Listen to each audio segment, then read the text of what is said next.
사람들에게 사는 이유를 물어보면 많은 사람들이 행복하기 위해서 산다고들 얘기합니다. 그리고 그 방법으로서 물질들을 많이 추구합니다. 물론 돈이 많고 물질이 많다고 해서 행복을 얻을 수 있다고 생각은 하지 않습니다. 그러나 물질이 없으면 또한 행복을 얻을 수 없다고 그렇게 생각하는 경우가 많이 있습니다. 그러나 오늘날 우리의 삶을 보세요. 이전보다도 더 많은 것들을 더 누리고 있지만은, 그러나 지금 우리 삶이 더 행복한지요? 그렇지는 않습니다. 문제는 무엇입니까? 우리의 행복은 감사를 하느냐, 그렇지 않느냐에 달려있다는 것이죠. 디모데후서 3장 1, 2절에 말세에 고통하는 때, 곧 끔찍한 시대가 오게 된다고 얘기합니다. 그러면서 그 끔찍한 시대의 표상으로서 사람들이 감사를 하지 않는다, 그렇게 얘기합니다. 이전보다도 앞으로는 더 많은 것을 갖게 되고, 더 건강해지고, 더 학식도 풍부해지고, 더 많은 것들이, 모든 것들이 풍부해지지만, 그러나 감사는 오히려 더 적어진다는 거예요. 그걸 봐서 우리는 감사는, 우리가 감사할 만한 조건이 우리 가운데 있기 때문에 감사하는 것이 아니라 하나의 감사는 성향, 사람의 기질이라는 것을 우리가 보게 됩니다. 그렇다면 우리 주변에서도 어떤 사람은 환경과 상관이 없어요.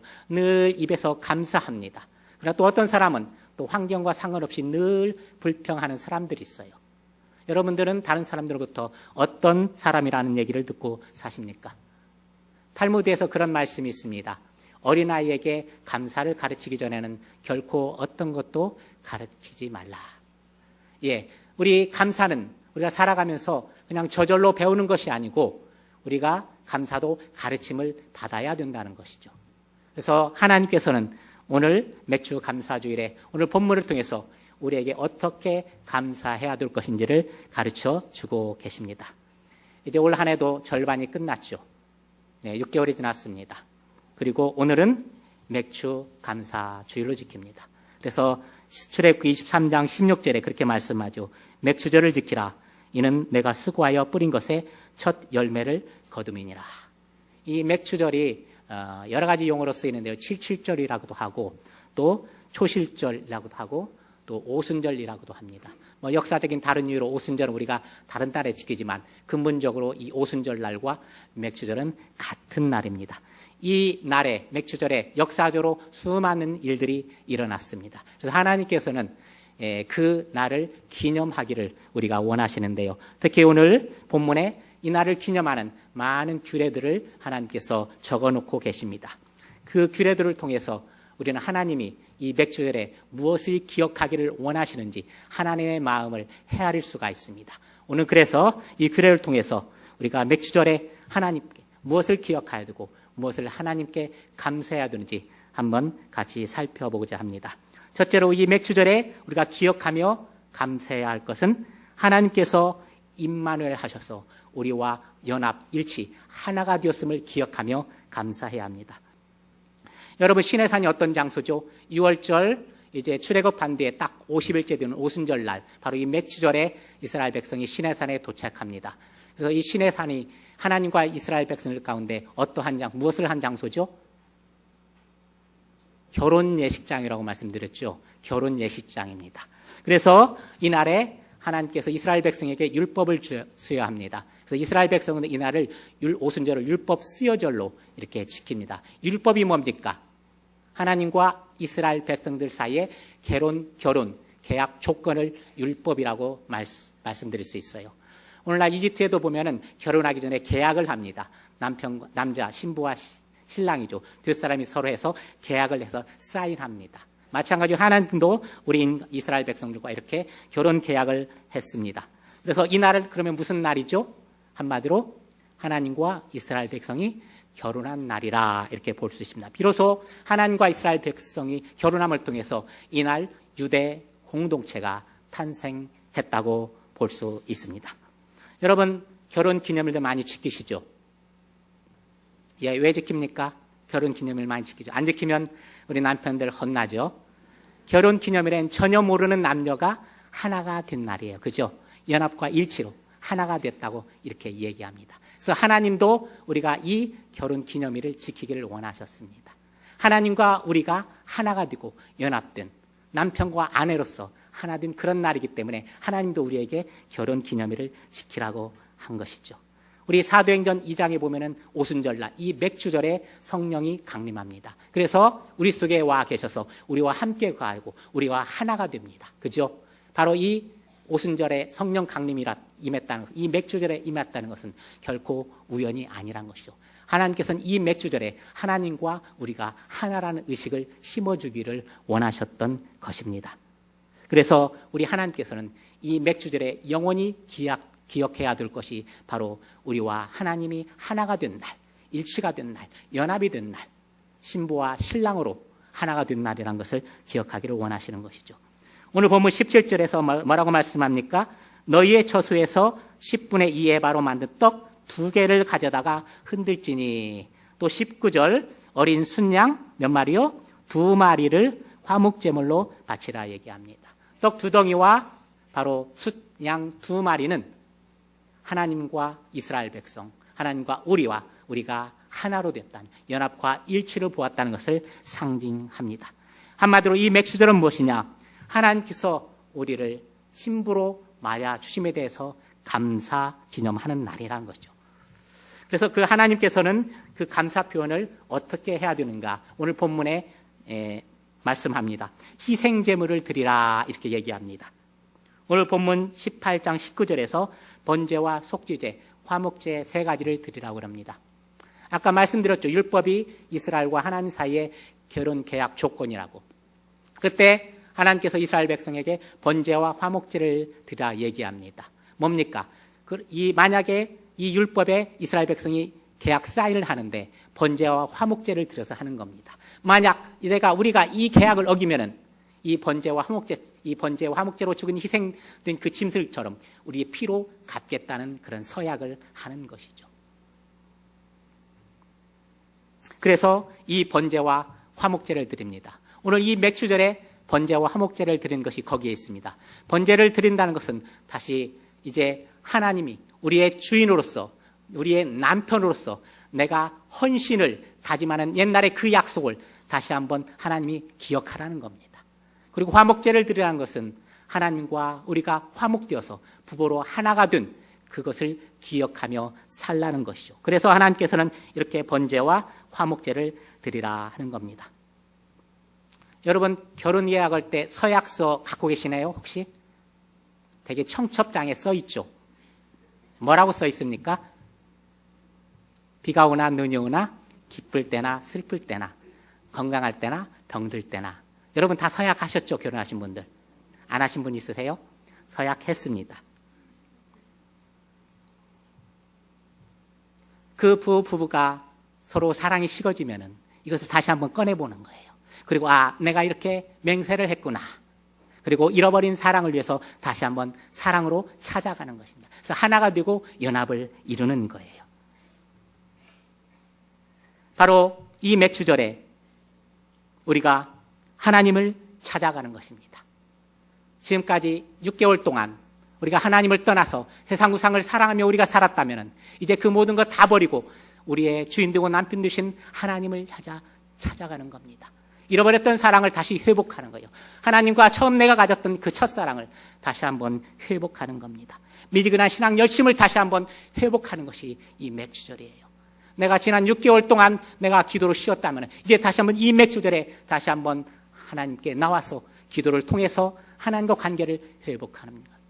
내가 말씀을 소홀히 했다면 이제 오늘 맥주절에 와서 다시 한번 하나님께 결단하는 거. 하나님 지금부터 말씀을 열심히 지키며 살겠습니다. 나의 섬김이 식어져 버렸다면 그리고 예배를 지금까지 등한시 6개월 동안 했다면 이제 이날 하나님께 결단하는 겁니다. 하나님 내가 이제부터 하나님께 영과 진리로 하나님께 예배하겠습니다. 하나님과 열취를 회복해서 찾아가는 날 바로 그날이 오늘인 것이죠. 하나님은 그것을 우리가 지키고 기억하기를 원하신 겁니다. 그런데 하나님은 하나님과 우리만 일치하고 연합된 삶을 바라는 것이 아니죠. 또 우리의 모든 인간관계의 삶도 하나님 연합하기를 원하십니다. 그래서 이 맥주절에는 우리 이제 미워했던 사람이 있으면 다시 사랑으로 회복해야 됩니다. 원수가 있다면 다시 이제 화해할 수 있어야 됩니다. 이혼한 가정도 있다면 다시 한번 그 사랑의 맹세를 기억하고 다시 한번 회복해야 돼요. 집 나간 자녀가 있다면 이 날은 다시 한번 돌아오고 받아주고 함께하는 그런 날이어야 됩니다. 그래서 가정도 회복하고 교회도 회복해야 하는 날이 바로 이 맥주절인 것입니다. 지난번에는 6개월 동안은 우리가 못했지만 이날 비로소 하자는 것입니다. 우리가 용서와 화해가 없다면 우리 공동체는 결코 앞으로 나갈 수 없는 거예요. 늘 제자리에 머물 수밖에 없습니다. 미국에서 35세 목사님이 어느 날 사냥을 나갔다가 노루를 보고 조준하여서 총을 발사했습니다. 노루가 죽은 곳에 가보니 노루가 아니고 사람이 맞아 죽어 있었습니다. 법적으로도 난리 났지만은 문제가 되지만은 도덕적, 윤리적으로 큰 문제가 발생했습니다. 이 목사님은 이제 내 인생은 이제 끝났구나. 내 목회 인생은 이제 끝났구나. 낙담하고 절망했습니다. 많은 언론도 떠들썩했고 교회에서도 사람을 죽인 목사님을 우리가 목사님으로 모실 수 없다고 나가라고 압력을 넣습니다. 여러분 그렇지 않겠어요? 그때 중직 중에 한 명이 일어났습니다. 그리고 말씀합니다. 여러분 이 목사님은 이제 받아줄 곳이 아무것도 없습니다. 우리가 이 목사님을 보낸다면 이 목사님은 평생 섬길 곳이 하나도 없습니다. 우리가 다시 한번 용서해 주시고 믿어드립시다. 그래서 모든 성도들이 거기에 합을 해서 용서하고 받아줬습니다. 그 뒤로 이 목사님의 목회 철학이 무엇이었겠습니까? 바로 용서였습니다. 이분이 십자가의 용서와 사랑을 설교할 때마다 온 교회는 울음바다가 됐습니다. 왜? 그것은 더 이상 관념이 아니고 그들이 직접 실천했던 삶이었기 때문이죠. 용서와 화해의 목회차를 갖고 있는 그 교회에 하나님 보시기에 기뻐하시는 교회가 아니겠습니까? 하나님께서 수많은 사람을 그 교회에 보내주셨고 침례교단에서 가장 큰 교회가 되었습니다.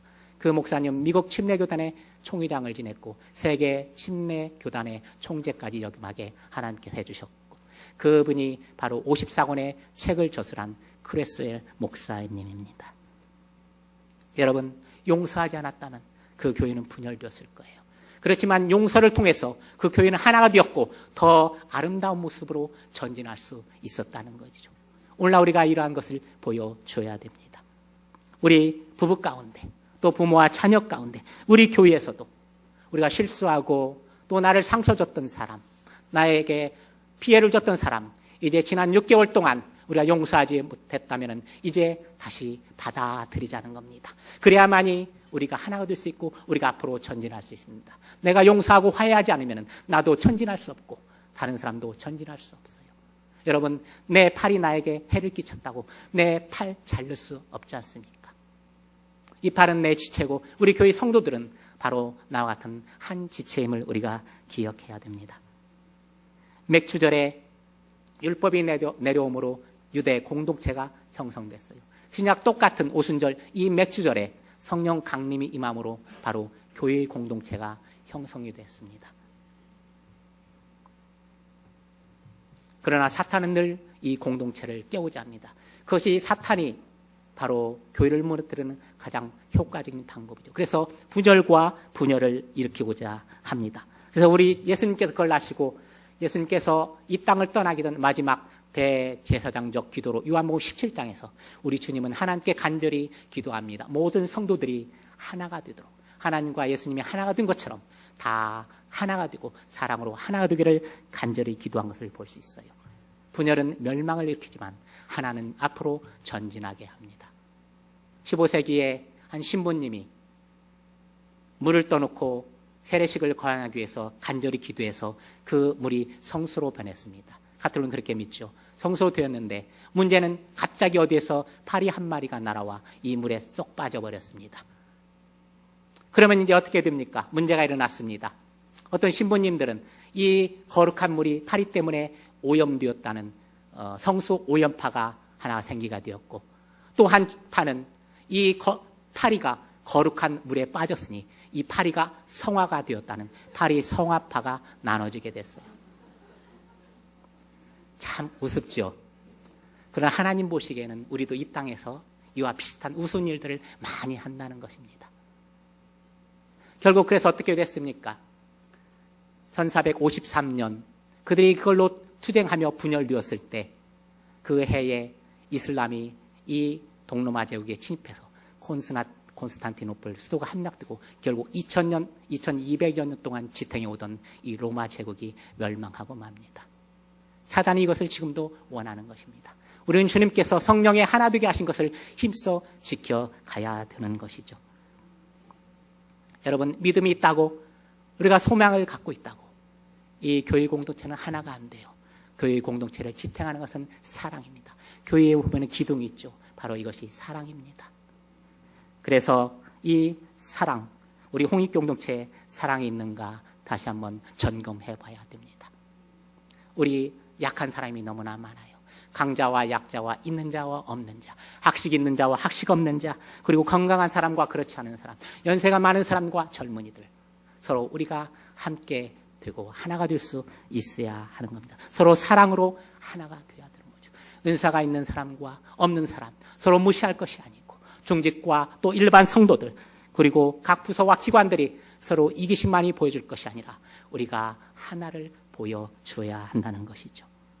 그래야만이 우리는 이후에 6개월을 힘차게 전진할 수 있는 겁니다. 여러분, 사랑이 없어 깨어진 부부는 사랑 회복할 때만이 다시 하나가 될 수 있습니다. 우리 성령 충만할 때만이 우리는 사랑할 수 있습니다. 성령 충만은 사도행전을 통해서 볼 때 우리는 기도할 때 얻게 된 것을 보게 됩니다. 여러분, 요즘 어때요? 기도를 쉬고 계시나요? 열심히 하고 계시나요? 이전보다도 기도의 쉼이 참으로 많아진 것 같습니다. 이제 그 간격을 줄여야 됩니다. 다시 한번 하나님께 매달릴 수 있어야 돼요. 그래서 우리는 성령 충만할 수 있고, 성령 충만하면 사랑할 수 있고, 사랑할 때 우리의 교회는 하나가 되는 것이죠. 맥주절에 왜 성령께서 강림하셨는가를 기억해 봐야 됩니다. 그것은 하나님과 우리가 하나 되었다는 사실을 기억하고 우리 교회 모든 성도들이 하나를 이루어야 한다는 것입니다. 그것이 바로 하나님께서 원하시는 맥주절의 뜻입니다. 두 번째로 우리가 맥주 감사주일에 기억하며 감사할 것은 무엇이냐? 6개월 동안 베풀어 주신 많은 하나님의 은혜를 기억하며 감사해야 됩니다. 여러분, 대맥을 보리를 대맥이라고 그러죠. 밀은 소맥이라고 그럽니다. 이 팔레스타인에서는 4월 달에 이 대맥 보리를 수확을 시작합니다. 그리고 밀은 좀 늦게 수확해서 6월 말경이면 다 끝납니다. 이렇게 6개월 동안 수확한 것, 그거로 이제 맥주 감사 주일에 이 예물을, 감사 예물을 하나님께 드리는 것이죠. 여러분, 결혼 기념주일에 누가 누구에게 선물을 줍니까? 아내가 남편에게 줘요? 남편이 아내에게 줘요? 남편이 아내에게. 왜요? 예, 우리 인간은 그럴지 몰라도 이 맥주 감사주일은 바로 신부인 우리가 남편 되신 하나님께 선물하는 결혼 기념일입니다. 여러분, 감사가 사라지고 있어요. 정말 그렇습니다. 누가복음 17장에서 예수님께서 10명의 나병 환자를 고쳐주시죠. 그런데 9명은 다 어디로 가고 오직 사마리아 사람 1명만 예수님께 다가와 무릎 꿇고 감사를 표합니다. 예수님 당시에도 감사하는 사람이 적었다는 거예요. 그런데 왜 감사하지 않는가 사람들이? 거기엔 이유가 있답니다. 바로 채권자의식 때문이라는 거예요. 내가 그것을 받을 당연한 거라 생각한다는 겁니다. 부부의 일방이 열심히 일해서 수입을 벌어오면 그 일방은, 다른 사람은 당연한 것이라 생각합니다. 부부의 일방이 열심히 사랑으로 음식을 준비하면 다른 배우자는 당연한 것이라 생각한다는 거예요. 자녀는 부모가 나를 사랑하고 돌봐주시는 것을 당연한 것이라 생각합니다. 그러면은 감사가 없어요. 그렇기 때문에 우리가 받고 누리는 모든 것들 다 당연한 것이 아니고 하나님 앞에 받을 자격이 없음을 인정해야 됩니다. 이래야 감사가 시작됩니다. 이것을 뭐라고 그러죠? 우리는 은혜라고 그러죠. 왜? 받을 자격이 없는 자에게 주신 하나님의 사랑이잖아요. 그래서 우리는 모든 것을 은혜로 생각해야 됩니다. 우리가 하나님께 먼저 드려서 우리가 하나님으로부터 갚으심을 받은 거 없잖아요. 그래서 우리는 다 하나님부터 받은 것밖에 없습니다. 지금 우리가 누리는 수많은 것들이 많아요. 영에서 감사를 thank라고 그러죠. 생각하다를 think에서 나왔다고 합니다. 왜? 언제 감사하게 되느냐. 나의 지나온 삶에 하나님 베풀 은혜들을 내가 생각해 봄으로써 감사하게 된다는 것이죠. 그래서 우리는 우리의 지난 시간들을 생각해 보아야 됩니다. 지금 어떤 사람은 입맛이 없어서 어떤 맛을 모르는 사람도 있어요. 그러나 우리는 알고 있잖아요. 헬란 켈러는 눈도 보이지 못하고 말도 못하고 귀도 못 들었습니다. 그런데도 그녀는 하나님께 평생을 감사하며 살았습니다. 우리는 어때요? 볼 수 있는 눈을 지금 갖고 있죠. 또 말할 수 있잖아요. 또 사랑하는 사람의 목소리를 들을 수 귀를 갖고 있잖아요. 우리는 참으로 맞는 걸 갖고 있습니다. 어떤 사람은 태어나자마자 죽는 사람도 있어요. 어떤 사람은 불면증으로 시달리는 사람도 많습니다. 피부병으로 고생하는 사람도 있고 여러 가지 질병과 암으로 고생하는 사람도 있고 어떤 사람이 이렇게 주님 전에 나오고 싶지만은 나오지 못하는 사람도 있습니다. 그러나 우리는 두 발로 걸어 나올 수 있다는 것이 얼마나 감사합니까? 그리고 무엇보다도 세상에서 가장 귀한 것, 구원을 갖고 계시지 않습니까? 어떤 사람은 복음 들어보지도 못한 사람들이 수없이 세상에 많이 있습니다. 오늘 우리가 누리는 이날 하루가 어제 죽은 사람에게는 평생 그렇게도 간절히 원했던 하루라는 사실을 여러분 기억하십시오. 여러분 여기에 앉아 계시다는 것 자체로 감사해야 합니다. 우리가 받은 은혜는 넘치고 또 넘치고 차고 넘칩니다. 발로 쓴 내 인생의 악보라는 저자 레나 마리아, 그녀는 태어날 때부터 팔이 없이 태어났습니다. 그리고 왼발도 아주 짧게 태어났어요. 그녀는 세계 수영대회에서 4개의 금메달을 땄는데 그 오른발로 십자수도 만들고 또 피아노도 치고 운전도 하고 주의도 하고 그야말로 오른발로 못하는 것이 없는 여자였습니다. 이 여자는 복음성가 가수로 활동하고 있는데 그렇게 고백합니다. 왜 하나님은 내게 이렇게도 많은 고난, 고통, 질병, 장애를 주셨을까 묻고 싶을 때가 있습니다. 그러나 나는 그래도 지금 이 모습을 하나님께 감사합니다. 우리가 보기에는 감사할 것 없는 것 같아요. 너무나 처량하게 보입니다. 그러나 그녀는 감사합니다. 우리는 너무나 많은 것 갖고 있는데 왜 그녀보다도 못합니까? 왜 감사할 것을 못 찾습니까? 왜 감사를 못합니까? 수많은 감사거리를 받고 있습니다. 지난 6개월 동안 우리 받은 은혜를 생각해 보세요. 아까 말한 눈과 코, 입 다 갖고 있어요. 우리가 아까 말한 모든 것들을 다 지난 6개월 동안 누렸습니다. 그리고 그 외의 것도 수없이 많아요. 우리가 하나님께 감사해야 될 것은 너무나 많습니다. 그렇다면 지난 6개월 하나님께서 베푸신 은혜에 우리가 어떻게 감사해야 되는가? 3가지로 우리는 감사할 수 있어야 됩니다. 첫째로 추수한 수확을 들음으로 감사를 표해야 됩니다. 신명기 16장 10절에서 맥주절에 여호와께서 우리에게 복을 주신 대로 자원하는 예물을 하나님께 드리라 말씀합니다. 여러분, 하나님이 먹을 것이 없어서 우리에게 예물을 가져오라 말씀합니까? 시편 50편에서 말씀합니다. 들짐승도 내 것이고 산짐승도 내 것이고 산에 있는 새들도 내 것이고 온 세상이 다 하나님 것이라 말씀합니다. 그런 하나님께서 째째하시게 얼마 같지 않은 우리에게 예물을 가져오라 하는 거예요. 그렇지 않아요. 아까 말씀한 것처럼 이 말세에는 정말 끔찍한 시대, 감사를 모르는 끔찍한 시대가 올 터인데 그때 하나님께서는 우리에게 감사를 훈련시키시는 겁니다. 여러분, 하나님께서는 우리가 감사하는지 그 마음을 보고자 하시는 거예요. 그리고 그 감사할 때 하나님은 더 베풀어 주신다고 약속하셨습니다. 부모가 자녀에게 과자를 사줬는데 자녀가 부모에게 그 일부를 드는 것 당연한 것 아닙니까? 하나님께서 우리에게 주신 수많은 것들 중에 우리가 하나님께 일부를 드리는 것 당연한 것 아니겠어요? 이 맥주 감사절에 우리가 받은 많은 것들 중에 일부로 하나님께 감사를 드리시기 바랍니다. 두 번째, 누룩으로 감사를 표해야 됩니다. 오늘 보면 17절에 고운 가루에 누룩을 넣어서 구운 떡을 하나님께 소제로 드리라 말씀합니다. 원래 하나님께 누룩을 넣으면 하나님께서 진노하십니다. 결코 소제를 드릴 때 하나님께서 누룩을 사용하지 말라고 했어요. 왜? 이 누룩은 부패를 상징하기 때문이다. 그런데 이 맥주절에는 하나님께서 누룩을 사용해서 드리라 말씀합니다. 왜?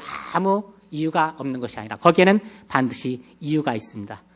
여러분, 하나님과 우리가 결혼한 부부라고 했어요. 그죠? 또 남편과 아내, 신부가 하나가 되었다면 이제 신부가 해야 될 일은 무엇이죠? 자손을 낳는 것입니다. 그죠?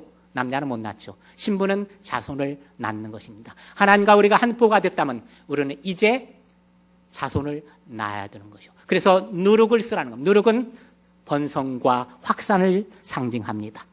우리가 하나님과 하나가 되었다면 이제 우리가 매일매일 살면서 전도의 열매를 맺어야 된다는 거예요. 지난 6개월 동안 매일 살면서 우리는 많은 사람들을 전도의 열매를 가져와서 오늘 맥주 감사절에 하나님 저 이렇게 많은 수확을 거둬드렸습니다.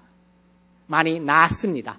하고 영혼들을 하나님께 드리며 기념하는 날이라는 거예요. 여러분 지난 6개월 동안 얼마나 전도에 열심을 내었습니까? 더 이상 묻지 않겠어요. 우리 하나님께서는 이 맥주절에 누육을 사용하라는 것은 바로 전도에 열심을 내라는 겁니다. 이 동일한 맥주절에 성령 강림이 임하셔서 이 복음이 땅끝까지 전해졌다는 사실, 바로 이 맥주절에 그런 의미가 있는 겁니다. 세 번째, 약자들에게 베품으로 우리는 감사를 표해야 합니다. 오늘 본문 21절에 이날 어떤 노동도 하지 말라 말씀합니다. 왜? 이때는 노예들도 짐승들도 노동하지 말라 합니다. 왜? 이날은 기쁜 날이에요. 안식과 쉼을 그들에게 주어야 합니다. 결혼 기념일이기 때문에 모든 사람이 즐거워해야 하는 날입니다. 특히 약자들이 안식과 쉼을 얻어야 합니다. 오늘 보면 22절에서 또 말씀하고 있죠. 우리 22절 한 목소리로 같이 읽겠습니다. 22절 시작. 너희 땅에 곡물을 벨 때 닷 모퉁이까지 다 베지 말며 떨어진 것을 줍지 말고 그것을 가난한 자와 거르면을 위하여 남겨두라. 나는 너희의 하나님 여호와니라. 맥주절엔 강자와 약자가 일치와 하나가 될 수 있어야 되고 부자와 가난한 자들이 혜택을 함께 볼 수 있어야 되고 함께 기뻐할 수 있는 그러한 연합과 일치를 보여줘야 됩니다. 이것이 하나님이 기뻐하시는 거고 우리 하나님께서 우리가 기억하기를 원하시는 겁니다. 그래서 일치를 위해서 우리는 어떻게 해야 됩니까? 교회적으로 지난 6개월 동안 많은 약자들을 보살피지만 특히 이 맥주절에는 우리 주변에, 우리 교회 주변에 약자들을 찾아가서 그들과 함께 즐거워할 수 있는 그런 일들을 해야 됩니다. 교회만이 아니고 우리 개인적으로도 지난 6개월 동안 그런 일들을 하고 또 개인적으로도 이날 특별히 우리 주변에 약자, 연약하고 가난한 자를 찾아가서 그들이 안식을 얻을 수 있고 함께 즐거워할 수 있는 그 날로 지키라는 것이 바로 하나님께서 우리에게 맥주절을 잘 지키라는 의미라고 말할 수 있습니다. 오늘 우리 읽은 마지막 22절이 무슨 뜻입니까? 보아스가 이 룻에게 동일한 이렇게 이 말씀을 그대로 지켰어요. 그래서 룻이 이 말씀을 통해서 생명을 유지할 수 있었고 다윗의 선조가 되었고 또 우리 예수 그리스도의 선조가 될 수 있었다는 것입니다. 보아스의 이 말씀의 지킴이 바로 룻을 살게 했던 것이죠. 오늘날 마찬가지입니다. 큰 기업을 운영하는 사람들은 하청업체가 있을 것입니다. 그 모든 이득, 큰 기업 혼자만 다 독차지하지 말고 하청업체에게도 그 이득을 나눠주자는 것입니다. 내가 조그만 회사를 갖고 있어요. 내가 조그만 가게를 갖고 있습니다. 그러면 내 이 일을 통해서 내가 어떤 수익을 얻을 때 나만 독차지하지 말고 이 수익의 일부를 점원들에게, 직원들에게 나눠주자는 겁니다. 내가 직장에서 어떤 참으로 좋은 제안을 해서 직장에 회사에 큰 이익을 끼쳐서 내가 승진하게 됐습니다. 내가 성공했어요. 그러나 그 성공, 승진을 나 혼자 받지 말자는 겁니다.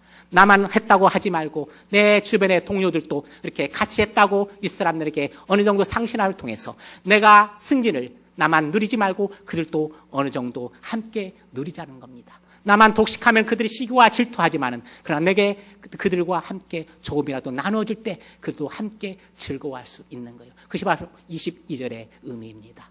내가 명예도 혼자 독식하지 말자는 겁니다. 내가 많은 누릴 수 있는 명예 조금 우리 주변의 사람들에게 나누어져서 나만 즐거워할 것이 아니고 함께 즐거워하자는 겁니다. 그것이 바로 사회를 강한 공동체로 만드는 겁니다. 하나님이 만들고 좋았던 이 세상, 우리가 빛과 소금의 역할을 그때 우리는 감당한다고 말할 수 있는 것이죠. 하나님께서 이 바로 맥주 감사주일에 이러한 일들을 행하기를 기뻐하는 겁니다. 우리가 그런 삶을 살 때 세상은 살맛 나는 세상이 될 겁니다.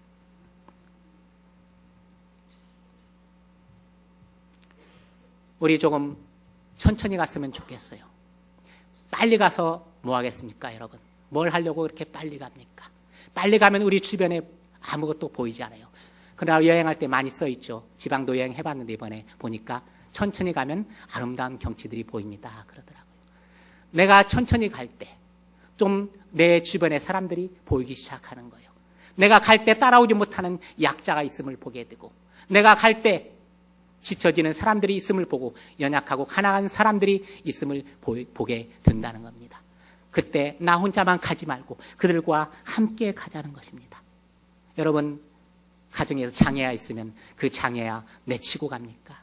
안 그래요. 모든 가족들이 함께 그 장애아이와 함께 좀 천천히라도 가게 됩니다. 우리 교회에서도 그렇게 하자는 겁니다.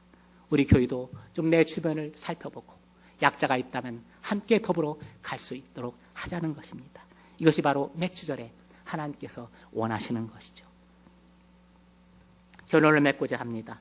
여러분, 무엇이 맥주절을 기억하며 감사하며 지키는 것입니까? 바로 하나님께서 원하시는 가장 큰 것은 우리 하나님과 그 끈끈한 사랑을 잃어버렸다면, 하나님과 관계가 소원해졌다면 다시 우리의 남편 되신 하나님께 가까이 가자는 겁니다. 첫사랑을 회복하자는 것입니다. 하나님과 연합과 일치를 다시 이루자는 것입니다. 그리고 하나님과만 아니고 우리의 주변 사람들과 용서를 통해서 다시 한번 화해해서 우리가 보다 튼튼한 공동체로 만들어가지고 우리가 모두 다 하나가 되자는 겁니다. 그럼으로써 다시 한번 우리 주변에 주님을 알지 못하는 수많은 사람들에게 복음을 증거하는 강한 공동체로 만들자는 것입니다. 그리고 우리가 살아갈 때 직장에서건 어디에서건 우리만 생각하지 말고 우리 주변에 연약하고 힘든 사람들 같이 어울려 갈 수 있는, 그들을 돌보아줌으로 말미암아 우리 하나님이 만드는 이 사회공동체, 건강하고 튼튼한 사회공동체로 만들어 가자는 것입니다. 이것이 이 맥주절을 통해서 하나님께서 우리에게 요구하는 그러한 기억하고 감사될 것임을 우리 기억하면서 이런 삶을 사시는 여러분 되시기를 간절히 축원합니다.